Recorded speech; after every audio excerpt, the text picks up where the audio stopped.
आज हम लोग बात करने वाले हैं बीए पार्ट 1 हिस्ट्री ऑनर्स का पेपर 1। पेपर 1 का ये चैप्टर 8 है और चैप्टर 8 का ये भाग 2 है। भाग 1 हम लोग बहुत अच्छा से पढ़ लिया। अगर आपने नहीं देखा है तो उसका लिंक इसी वीडियो के नीचे डिस्क्रिप्शन में दिया गया, वहां से देख सकते हैं, या इसी चैनल पर प्ले लिस्ट भी बना हुआ होगा, वहां से भी देख सकते हैं। तो चलिए हम लोग भाग 2 चालू करते हैं। और ये मगध का उत्कर्ष के बारे में हम लोग पढ़ रहे थे। तो मगध के उत्कर्ष में ये हम लोग पढ़े थे कि मगध के उत्कर्ष का क्या कारण था। इस 16 महाजनपदों में उस समय कितने महाजनपद थे, कुल कितने महाजनपद थे, कुल 16 महाजनपदों में ऐसा क्या बात मगध में था कि मगध बाकी महाजनपदों को अपने में समेट लिया, बाकी सभी लगभग सभी महाजनपदों को अपने में समेट लिया। ऐसा क्या क्या कारण था। 3-4 कारण हम बताए थे, उसमें से आपको 4 कारण, उसमें से कितना कारण, 4 कारण आपको कमेंट में लिखकर बताना है कि मगध के उत्कर्ष के कौन कौन से कारण थे, क्योंकि पिछले भाग में हमने अच्छा से पढ़ा दिया। तो 4 को कारण आपको कमेंट में लिखकर बताना है। और चलिए हम लोग आगे बढ़ते हैं।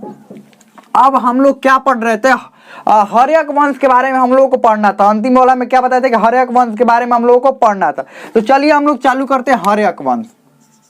हर्यक वंश अब एक और बात समझने वाली है। इससे पहले हम लोग बोले थे कि बृहद्रथ वंश के बारे में हम लोग समझ रहे थे। किसके बारे में, बृहद्रथ वंश के बारे में, जिसका संस्थापक कौन था, बृहद्रथ था। उसके बाद जरासंध हुआ, इसके बारे में पूरे कहानी बताए थे।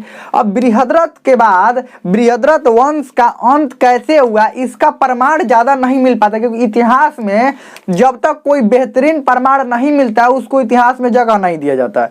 तो इसका कोई बेहतरीन प्रमाण नहीं मिल पाता है कि आखिर बृहद्रथ वंश का अंत कैसे हुआ। लेकिन कुछ प्रमाणों के आधार पर यह बताया जाता है कि बृहद्रथ वंश का जो बृहद्रथ वंश का अंत किया था वो उनका नाम था भट्टिये। भट्टिये द्वारा बृहद्रथ वंश का अंत किया गया और उसके बाद हर्यक वंश की स्थापना मगध पर की गई। अब मगध देखिए, मगध आपको अगर भारत का मैप बनाना है तो ये जरूरी नहीं है कि एकदम परफेक्ट मैप ही होना चाहिए, बस ऐसा समझ में आ जाना चाहिए कि भारत ही है। अब देखिए जो मगध, यहाँ पर जो मगध था, मगध आपको पता है कि शुरू में कौन से क्षेत्र में था, बिहार वाले क्षेत्र में ही था। बिहार वाले में कौन कौन से क्षेत्र, शुरू में कौन कौन सा क्षेत्र था, पटना वाला क्षेत्र था, गया, नालंदा, वही राजगिरी वाला क्षेत्र, यही सब क्षेत्रों में फैला हुआ था। और धीरे धीरे मगध साम्राज्य का विस्तार हो गया। तो मगध साम्राज्य की मगध पर ये हर्यक वंश की स्थापना भट्टिये द्वारा किया गया। लेकिन इसका ज्यादा कोई प्रमाण नहीं मिल पाता है कि भट्टिये ने क्या बृहद्रथ वंश का अंत किया था कि नहीं किया था।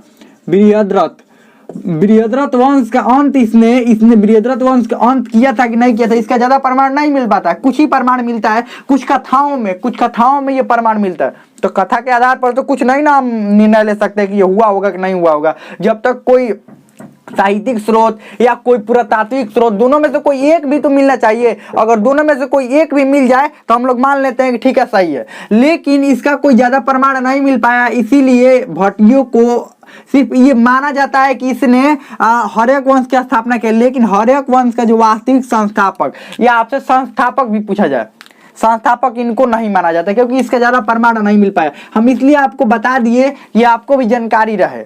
और ये भट्टिये कौन था और ये हर्यक वंश का तब संस्थापक कौन था। आप कहेंगे कि जब हर्यक वंश का आप कह रहे हैं कि भट्टिये संस्थापक नहीं था, तो हर्यक वंश का संस्थापक था कौन। तो देखिए हर्यक वंश का संस्थापक बिंबिसार को माना जाता है।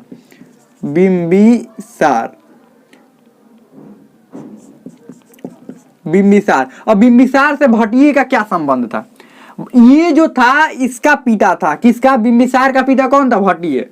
कौन था, बिंबिसार का पिता भट्टिये। और माना जाता है कि इसने ही बृहद्रथ वंश का अंत किया और इसने बृहद्रथ वंश का अंत किया, इसका काम खत्म कर दिया और मगध पर हर्यक वंश का स्थापना किया। लेकिन प्रमाण न मिलने के अभाव में इसको कह दिया जाता है कि नहीं, इसको नहीं पहचानते हैं हम पहचानते हैं किसको, बिंबिसार को, कि बिंबिसार ने हर्यक वंश की स्थापना किया था मगध पर। बिंबिसार ने हर्यक वंश का स्थापना किया था मगध पर। और ये सबसे प्रतापी शासक माना जाता है अपने वंश का।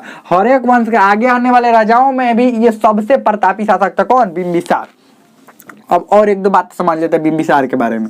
ये कब शासक बना था, इसका उम्र कितना था, 15 वर्ष की उम्र में शासक बना था। 15 वर्ष की उम्र में ही इनका मृत्यु हो गया। और शासक कौन बना था, बिंबिसार। एक दो बातें ध्यान रखिएगा, अगर आपसे पूछ लिया जाए हर्यक वंश का संस्थापक या वास्तविक संस्थापक तो बिंबिसार ही आपको सही करना होगा, क्योंकि इनका ज्यादा प्रमाण नहीं मिल पाता है। ठीक है, 15 वर्ष की उम्र में सबसे प्रतापी और मगध सत्ता का भी वास्तविक संस्थापक, यानी इनके दौर में ही मगध का उत्कर्ष और तेजी से हुआ। इनके दौर में ही उत्कर्ष होना बहुत तेजी से शुरू हो गया, मगध का विस्तार होना, उत्कर्ष होना, ये सब पूरा अच्छा से शुरू हुआ, क्योंकि ये योग्य शासक थे। देखिए एक और बात समझिए, मगध के पास बहुत सारे संसाधन मौजूद थे, लोहा मौजूद था, यहाँ पर खेती करने के लिए मैदान मौजूद था, और साथ में अच्छे जंगल थे, नदी था, व्यापार के भी साधन मौजूद थे, सब कुछ जब था। अगर ये सब कुछ है, अगर ये योग्य शासक नहीं होगा तो क्या ये मगध इतना विस्तृत हो पाता? नहीं। आपके पास कितना भी, किसी भी देश के पास कितना भी ताकतवर हथियार हो, कितने भी बड़े बड़े लड़ाकू विमान हो या कोई भी बड़ा हथियार हो, अगर चलाने वाला योग्य नहीं है, उसके चलाने वाला ही योग्य नहीं है, तो रहने का कोई फायदा ही नहीं है। अगर कुछ भी बड़ा आपके पास हथियार है, मान लीजिए बड़ा कोई फाइटर प्लेन है या कुछ भी है, अगर योग्य नहीं है, उसके चलाने वाला योग्य नहीं है, तो समझ लीजिए उसको कोई फायदा नहीं है।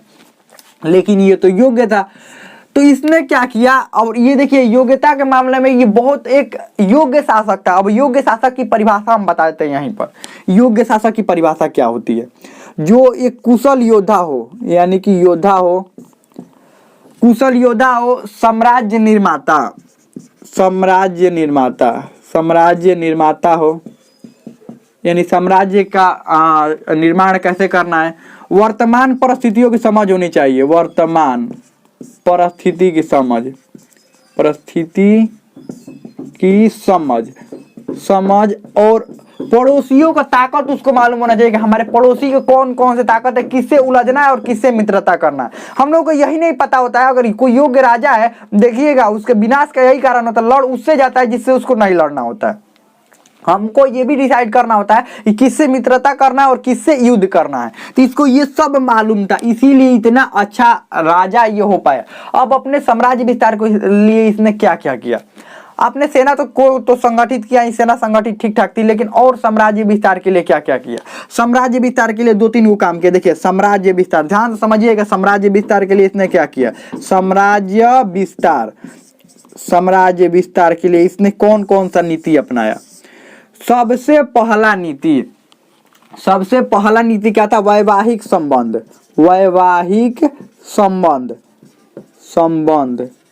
सबसे पहला वैवाहिक संबंध।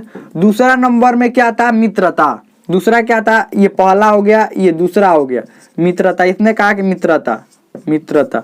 और तीसरा जो था युद्ध।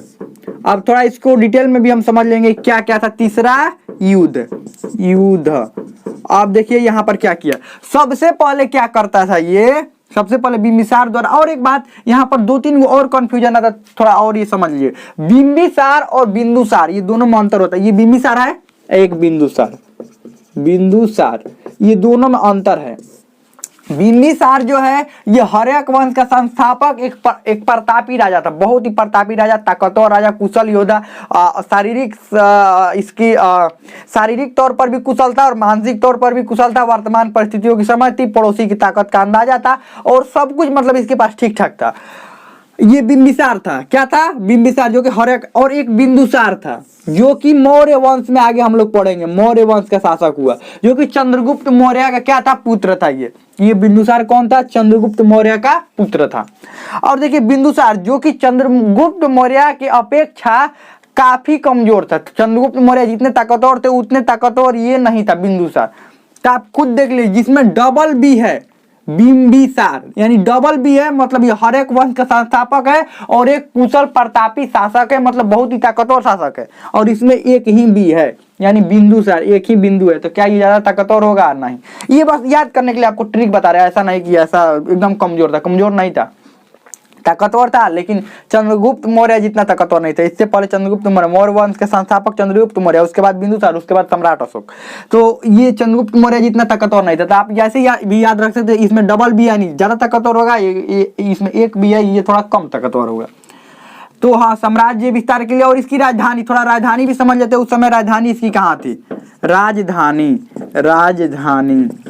राजधानी कहाँ थी? राजगिरी को इसने राजधानी बनाया था, राजगिरी को इसने राजधानी। ये साम्राज्य विस्तार को थोड़ा बाद में समझेंगे, पहले इसको समझ लेते हैं। राजधानी कहाँ बनाया इसने? राजगिरी को राजधानी बनाया। अब राजगिरी कहाँ है? वर्तमान बिहार में। आप जानते भी होंगे राजगिरी कहाँ है? वर्तमान में बिहार में ही है। और आप ये भी जानते हैं कि राजगिरी 5 पहाड़ियों से घिरा हुआ है, 5 पहाड़ियों से घिरा हुआ है, 5 पहाड़ियों से घिरा हुआ है, इसीलिए इसको राजधानी बनाया। अब राजधानी कोई भी राजा राजधानी क्यों बनाता है, कोई भी देश राजधानी क्यों बनाता है, कोई भी राज्य राजधानी क्यों बनाता है? अभी वर्तमान में भी राजधानी बनाए जाते हैं ना। राजधानी क्यों बनाया जाता है? एक लाइन में से समझना है कि जो देश की सबसे बड़ा संपत्ति होता है उसको, यानी सबसे देश की जिसकी सबसे ज्यादा सुरक्षा करनी होती है उसको रखा जाता है राजधानी में। सबसे कीमती चीज मान लीजिए, सबसे कीमती चीज, तो उस समय सबसे कीमती क्या होते थे? राजा और राजा के परिवार, मंत्री, सेनापति, ये सब कीमती होते थे। ये सबको कहां पर रखा जाता था? राजधानी में। और राजधानी की सुरक्षा जरूरी होती थी, इसीलिए राजधानी ऐसे जगहों पर बनाया जाता था जहां पर कम सैनिकों में भी सुरक्षा किया जा सके। और 5 पहाड़ियों से घिरा हुआ है ये राजगिरी, तो यहाँ पर भी आक्रमण करने के लिए भी क्या करना पड़ेगा? सोचना पड़ेगा। क्यों? क्योंकि कोई भी बाहरी आक्रमणकारी अगर आक्रमण करेगा तो उसको सेना लेकर कहां पर चढ़ना पड़ेगा? पहाड़ पर। पहाड़ पर ऐसे चढ़ने में हालत खराब हो जाता है, सेना लेकर कोई कैसे चढ़ पाएगा बताइए? ऐसे अगर पहाड़ पर कोई चढ़ता है तो हालत खराब हो जाता है, और सेना ये सब घोड़ा वोड़ा लेकर कोई चढ़ पाएगा नहीं। इसीलिए राजगिरी में अपना राजधानी बनाया कि कम सैनिक होते हुए भी ये क्या कर सकता है? अपने राजधानी की रक्षा करवा सकता है। नहीं तो ये कहीं और आक्रमण करने के लिए पहुंचा, बिंबिसार अपने राजधानी छोड़कर कहीं और आक्रमण करने के लिए गया, तब तक कुछ आक्रमणकारी इसके राजधानी में घुस गए और इसके महल पर, सब पर कब्जा कर लिए और सबको क्या कर दिए? इस सब पर इसके राजधानी में ही कब्जा कर लिए। तो जब राजधानी में किसी का भी कब्जा हो जाता समझ लीजिए को राजा ऐसे ही हार गया। तो ये अपने राजधानी को सुरक्षित जगह पर रखा था ताकि कम सैनिकों में भी ये अपने राजधानी की सुरक्षा किया जा सके।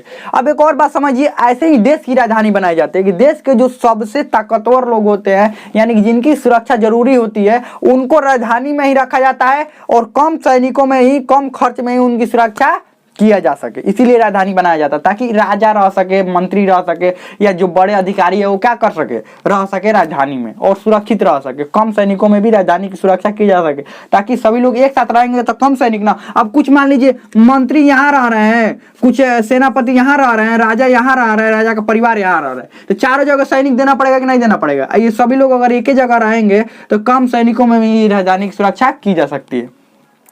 राजधानी समझ लिए। अब समझते साम्राज्य विस्तार की इसकी नीति, वैवाहिक संबंध वाला बात समझ लेते हैं। इसने क्या किया? सबसे पहले वैवाहिक संबंध आसपास बनाना शुरू किया। आपको पता है कि पहले जो राजा होते थे उनकी कई शादियां होती थी। उस कई शादियों का एक प्रमुख कारण ये भी था, कई शादियों का अन्य कारण भी हो सकता है, लेकिन एक प्रमुख कारण ये भी था कि राजा अपने साम्राज्य विस्तार के लिए भी वैवाहिक संबंध बनाते थे, यानी शादी, बहुत सारा शादी करते थे। पहले राजा, अधिकतर राजाओं का आप देखिएगा, कुछ राजा को हटा दे उसमें से, तो अधिकतर राजाओं का शादी देखिएगा तो एक से अधिक उनकी शादी हुई रहती थी।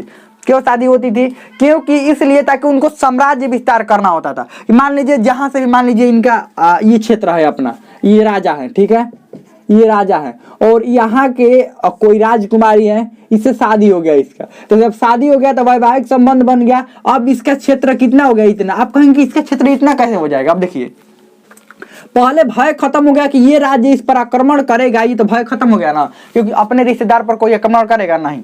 अब इस राजा के पास मान लीजिए 10,000 सैनिक है। कितने सैनिक है? 10,000।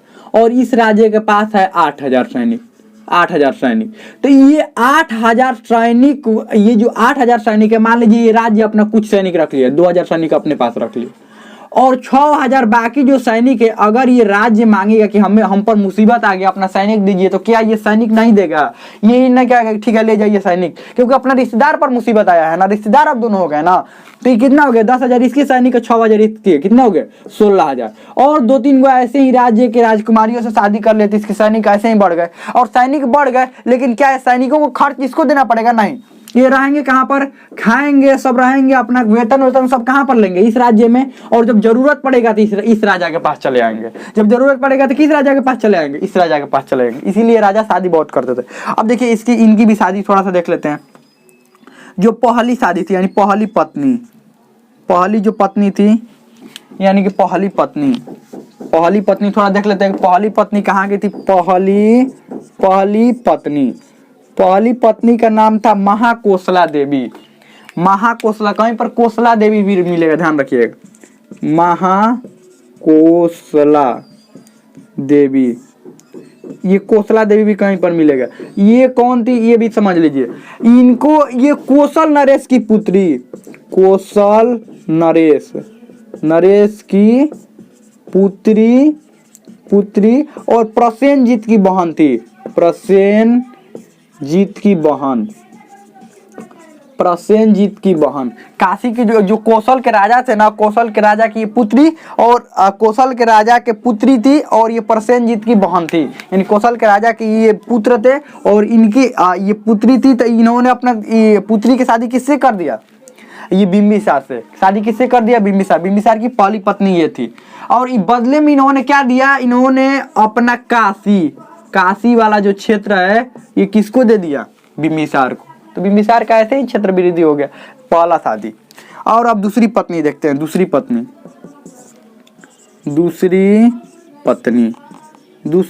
कौन थी? थोड़ा ये दूसरी पत्नी देख लेते हैं। दूसरी पत्नी का नाम था चेलना। ये लिच्छवी की राजकुमारी थी। कहाँ की राजकुमारी थी? लिच्छवी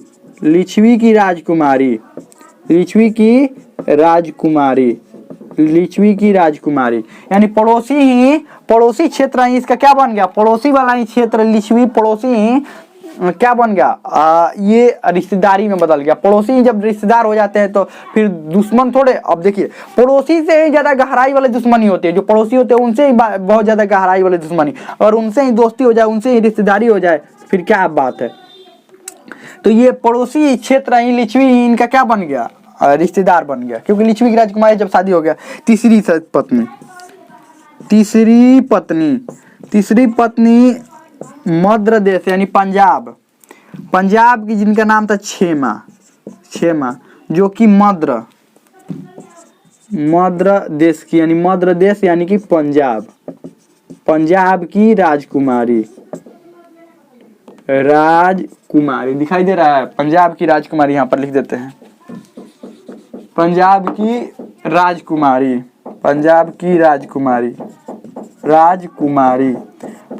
राजकुमारी यानी कि पहली पत्नी महाकोसला देवी, चेलना, क्षेमा, और इनके बाद भी और बहुत सारी शादियां हुई इनकी।